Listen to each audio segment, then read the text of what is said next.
नमस्कार दोस्तों, स्वागत है आपका पढ़ाकू पाठशाला में। और मैं आज आपके लिए लेकर आया हूँ अपना एंथ्रोपोलॉजी का तीसरा वीडियो। इस वीडियो में मैं आपको पेपर 2 का सिलेबस डिस्कस करूँगा। पेपर 1 का सिलेबस और एंथ्रोपोलॉजी आपको क्यों लेनी चाहिए, ये मैं अपने पिछले 2 वीडियो में जो एंथ्रोपोलॉजी से रिलेटेड है आपसे शेयर कर चुका हूँ। आप चाहें तो उन्हें देख सकते हैं, मैं उनका लिंक आपकी अपने डिस्क्रिप्शन में दे दूँगा। आज हम केवल डिस्कस करेंगे पेपर 2 का सिलेबस। उसके बाद हम डिस्कस करेंगे पेपर 2 के जो भी टॉपिक्स हैं उनका सोर्स क्या होगा, कहाँ से आप उनको पढ़ सकते हैं। हालांकि अभी जो बुक है एंथ्रोपोलॉजी सिंप्लीफाइड या फिर अक्षय जैन सर की जो बुक है उनको भी आप रेफ़र कर सकते हैं अगर आप जल्दी में हैं और आप अगर डिटेल जानकारी चाहते हैं एंथ्रोपोलॉजी से रिलेटेड, ख़ासतौर से इंडियन एंथ्रोपोलॉजी से रिलेटेड, तो आप डी के भट्टाचार्य जी की बुक और आप जो है नदीम हसनैन की बुक को परचेज कर सकते हैं। इसके बाद जो है how to prepare anthropology, importance of test series और कोचिंग जो दिल्ली में उनके बारे में मैं आपको बताऊंगा। पेपर 2 का जो सिलेबस है वो काफ़ी इंटरेस्टिंग है। शुरू में आपको ये सिलेबस काफ़ी कंफ्यूज कर सकता है और काफ़ी टफ मालूम पड़ सकता है। हालांकि अभी क्या है कि काफ़ी ज़्यादा मार्केट में मटेरियल उपलब्ध है। इवन नेट पर भी आपको टॉपर्स के नोट्स मिल जाएंगे। अभी से 2016 से पहले काफ़ी ज़्यादा मतलब परेशानी होती थी पेपर 2 को पढ़ने में, क्योंकि इसके नोट्स को अलग-अलग डिफरेंट सोर्स से कलेक्ट करना पड़ता था। लेकिन अभी ऐसा नहीं है, आप कहीं से भी इसको जो है पढ़ सकते हैं। आपको कॉम्प्रिहेंसिव मटेरियल ईज़िली अवेलेबल हो जाएगा।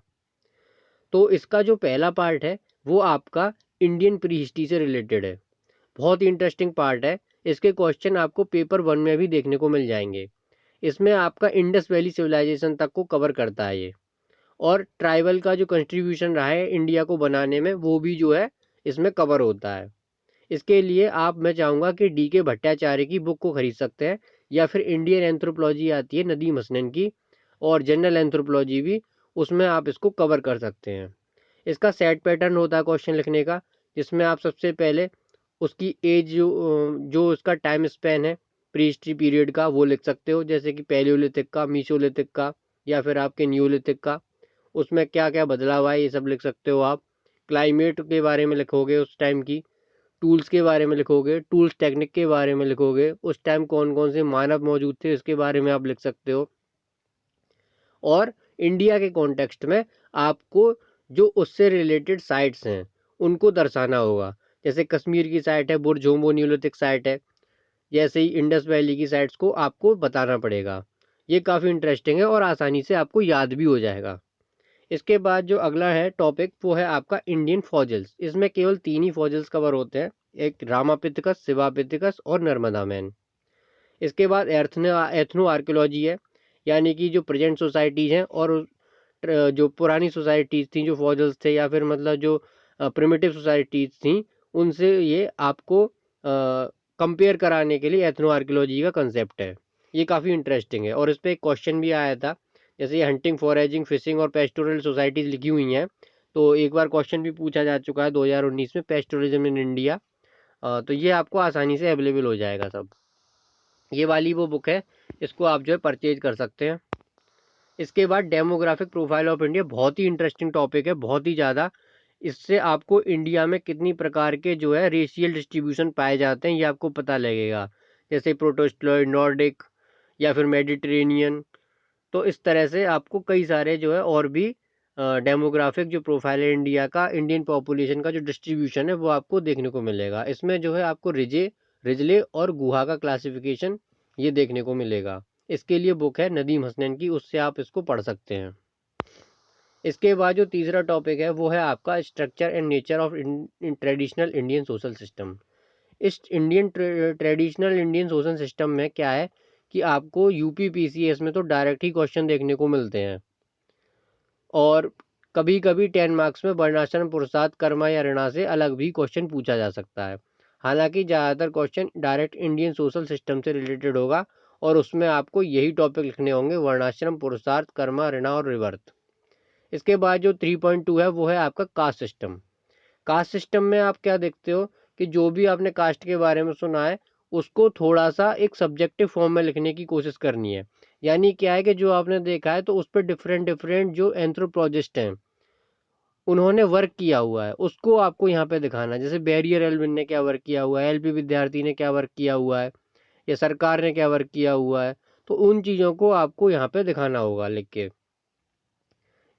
और इसके बाद जो टॉपिक आता है इसमें वो डोमिनेंट कास्ट है, कास्ट मोबिलिटी है, फ्यूचर ऑफ कास्ट सिस्टम, ये 10 मार्क्स में भी आपसे आपसे पूछे जा सकते हैं। इसके बाद sacred complex, nature man spirit, काफ़ी इंटरेस्टिंग टॉपिक हैं, सरल है, इन पे डायरेक्ट आपको नोट्स मिल जाएंगे, वही आपको लिख कर आना है एग्जाम में। इसके बाद impact of Buddhism, Jainism, Islam, Christianity, इस पर भी आपको नोट्स मिल जाएंगे। इसमें जो है बेद सर के नोट्स भी आपको मिलते हैं, आप उनको रेफ़र कर सकते हो, या फिर और किसी कोचिंग को अगर आपने ज्वाइन किया हुआ है तो उसको आप बस मोटा मोटा देख लीजिएगा, कुछ फैक्ट्स देख लीजिएगा जो फैक्ट्स हैं इससे रिलेटेड, और उनको आप एग्जाम में लिख सकते हो। अगर आपको कोई उदाहरण भी याद आ रहा है रिसेंट, इस्लाम का जो इम्पैक्ट हुआ है या फिर बुद्धिज़्म का जो इम्पैक्ट हुआ है, तो उनको भी आप लिख सकते हो। Emergence and growth of anthropology में आपको जो है एंथ्रोपोलॉजी की जो 3 फेज है इंडियन एंथ्रोपोलॉजी के, वो लिखने होते हैं। एंथ्रोपोलॉजिस्ट का कंट्रीब्यूशन लिखना होता है, जैसे कि वेरियल एल्विन का, एलपी विद्यार्थी का, एचडी संकालिया का, ये सारे आपको लिखने होते हैं। इसके बाद इंडियन विलेज से रिलेटेड जो भी टर्मिनोलॉजी है, जैसे कि सिग्निफिकेंस क्या होता है विलेज स्टडी का, विलेज का सोशल सिस्टम क्या होता है, उनके में क्या पैटर्न में चेंज आ रहा है अभी, सेटलमेंट पैटर्न्स में क्या चेंज आ रहा है, इंटरकास्ट रिलेशनशिप्स कैसे होते हैं बेज ब्लेज में, एग्रीन रिलेशनशिप कैसे होते हैं, और ग्लोबलाइजेशन का क्या इम्पैक्ट हो रहा है विलेज पर। ये सारे जो है जनरल टॉपिक्स हैं।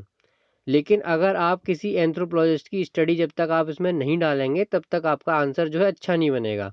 तो इसीलिए एंथ्रोपोलॉजी में थोड़ा सा आपको यहाँ पर पढ़ना पड़ेगा, जो ज़्यादा टफ नहीं है। आप जनरल आंसर ही शुरू करोगे लिखना, लेकिन क्या होगा कि आप वहाँ पर एंथ्रोपोलॉजिस्ट ने जिसने ये स्टडी की हुई है उसकी स्टडी को यहाँ पर लिख सकते हो। इसके बाद लिंग्विस्टिक और रिलीजियस माइनॉरिटीज़ के बारे में, ये भी करंट से रिलेटेड टॉपिक है, स्टैटिक जीके का भी है एक तरह से। तो इसमें जो है आप संविधान यानी कि कॉन्स्टिट्यूशन की कुछ धाराएं लिख सकते हो, फंडामेंटल राइट्स लिख सकते हो माइनॉरिटीज़ के लिए, और लिंग्विस्टिक माइनॉरिटी का क्या जो है कंपोजिशन है हमारे इंडिया में, लिंग्विस्टिक माइनॉरिटी क्या होती है, रिलीजियस माइनॉरिटी आपको पता ही है 6 हैं, वो उनके बारे में आपको लिखना होता है, उनका इकोनॉमिक स्टेटस क्या है, सरकार ने उनको क्या क्या सुविधाएं दी हुई हैं, ये सारा आप इसमें कवर करते हो। इसके बाद जो है सेंस्क्रिटाइजेशन, वेस्टर्नाइजेशन, मॉडर्नाइजेशन, इन पर बने हुए नोट्स हैं, इनको आप आसानी से जो है कलेक्ट कर सकते हो। ये वाली बुक है इंडियन एंथ्रोपोलॉजी की, नदीम हसन, इसमें आपको मिल जाएगा, और ये वाली बुक वेल नोन है अभी आज के टाइम में, इसमें भी आपको सारा कुछ रेडीमेड मिल जाएगा।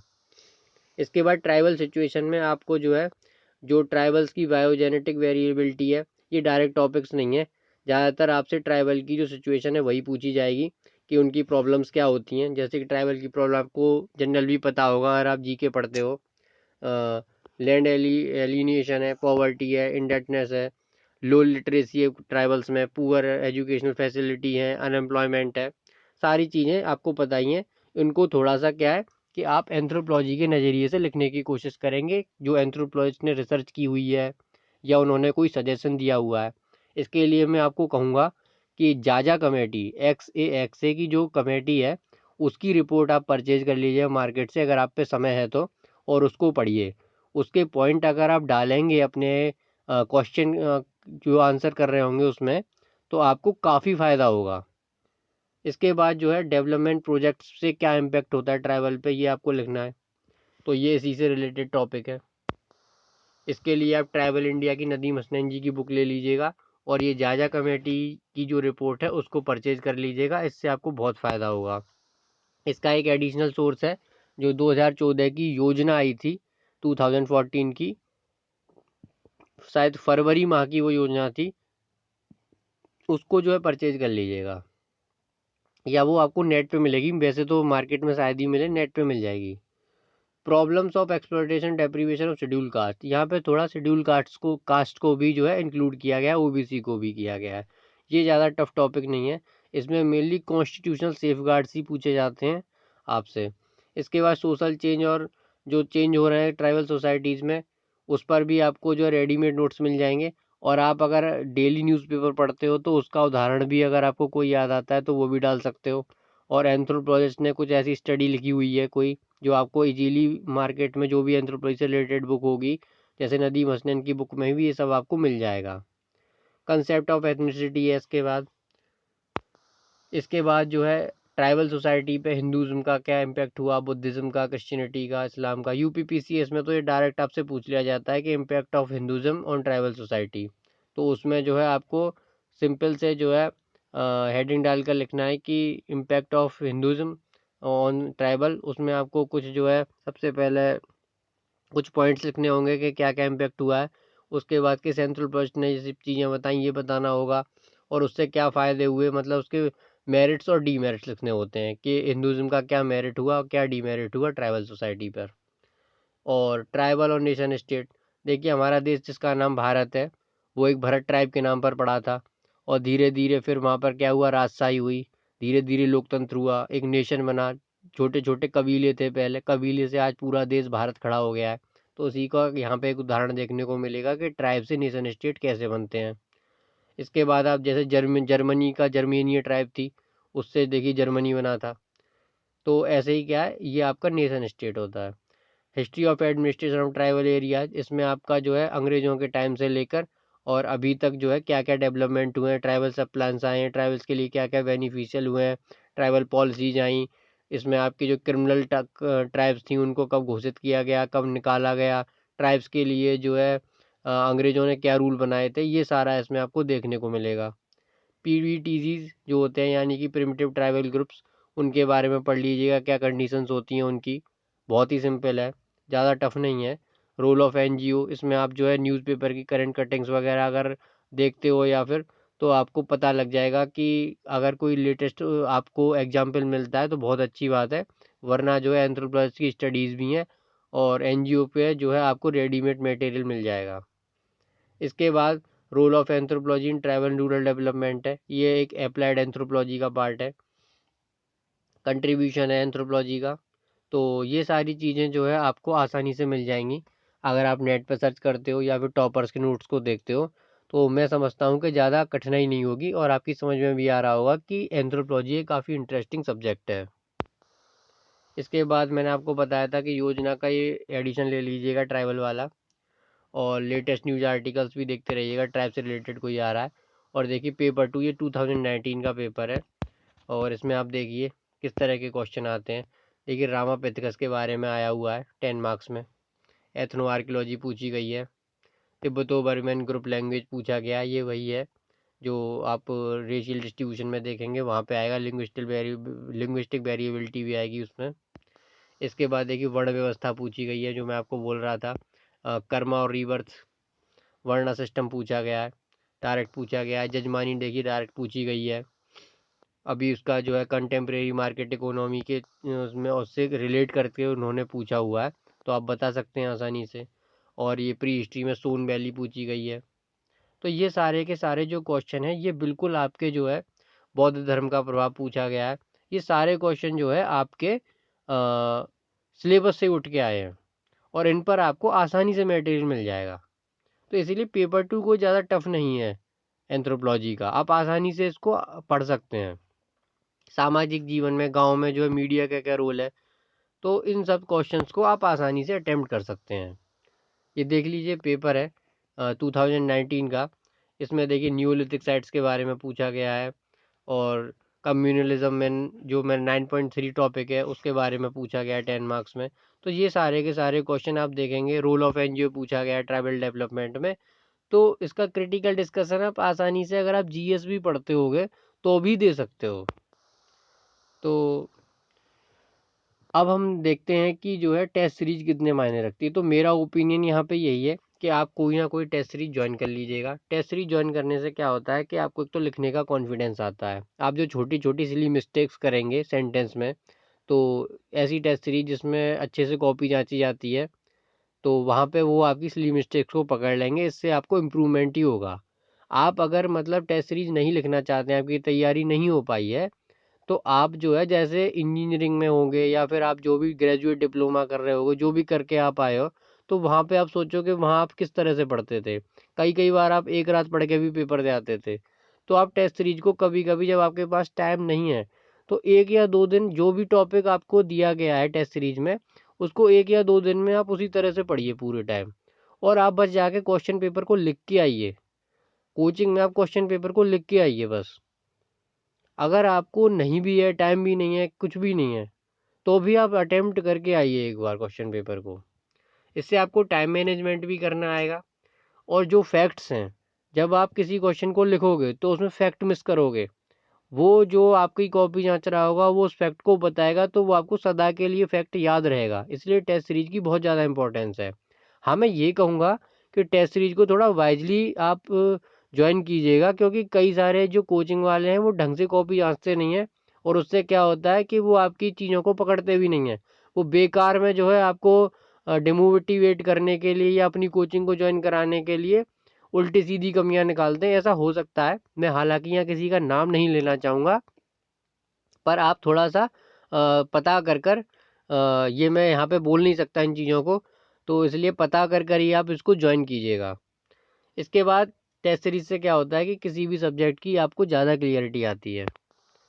अब कोचिंग कौन कौन सी है दिल्ली में, तो वेद सर काफ़ी पुराने हैं, तो वेद सर की कोचिंग है, विजय सिंह सर की कोचिंग है, सैपियंस आईएएस है, विजेता आईएएस है, सोसिन मैम है जो शायद बाजीराम में पढ़ाती हैं, L2A की कोचिंग है, कृष्णा सर की कोचिंग है, डॉक्टर लक्ष्मिया की कोचिंग है, एनालॉग आईएएस है, प्लूटूज आईएएस है। अभी ये सारे के सारे ऑनलाइन भी हैं, आप घर बैठे भी ज्वाइन कर सकते हो इनको। और आपकी मदद के लिए, आपको एडिशनल सपोर्ट प्रोवाइड कराने के लिए, या जो टॉपिक कभी मुझे पढ़ने में टफ लगे थे एंथ्रोपोलॉजी को, उनको समझाने के लिए मैं कोशिश करूँगा कि मैं आपकी मदद कर सकूँ। बाजीराव और रवि और श्री राम वगैरह जो बड़ी बड़ी आईएएस कोचिंग है, वहाँ पर भी एंथ्रोपोलॉजी पढ़ाई जाती है। तो मैं उम्मीद करूँगा कि आपको ये वीडियो अच्छा लगा होगा, हेल्पफुल लगा होगा, और इसको अगर आपको अच्छा लगा है तो मैं चाहूँगा कि आप इसे सब्सक्राइब करें, ताकि मैं एंथ्रोपोलॉजी के और वीडियो बना सकूँ आपकी मदद करने के लिए। अगर आपको कोई टॉपिक समझ में नहीं आ रहा है तो आप प्लीज़ मुझे कमेंट सेक्शन में लिखिए, मैं हो सकता है उस पर वीडियो बनाऊँ और वो आपको अच्छा लगे। मैं जितनी मदद आपकी कर सकता हूँ उतनी करने की कोशिश करूँगा। धन्यवाद।